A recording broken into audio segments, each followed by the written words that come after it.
High school kids playing on the streets turning into concerns and confusion among some community members. David Zura reports how police are receiving calls for a game involving water guns. Let's eat it.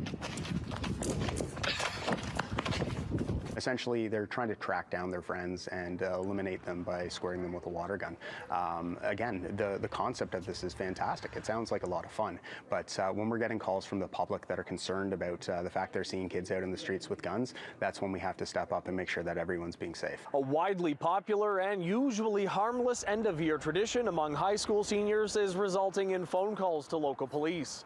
That's according to York Regional Police, who say the game, known as Senior Assassin, is a bracket-style elimination game played at the end of the school year by graduating seniors, hence the name.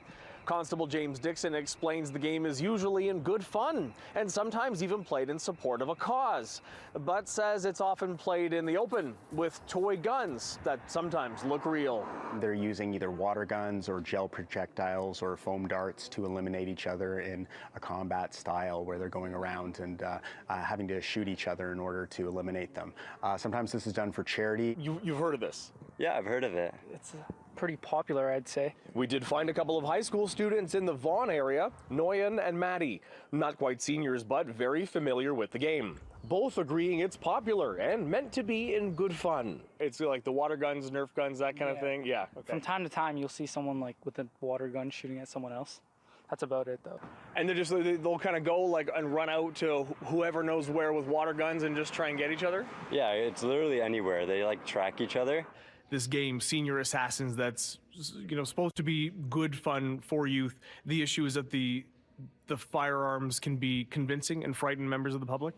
Whether they look like actual firearms or whether they look like toys, the reality is that the public is hearing people screaming and running around in the streets, and they don't necessarily know what's going on. You've received calls because of this? We've received 5 different calls to service right across the region. 3 of these were in Markham, and most recently we've had one in Richmond Hill as well as one in Vaughan. Is it in streets? Is it in parks? Is it parking lots? Behind the local Walmart? Where is this game being played? It can really be played anywhere.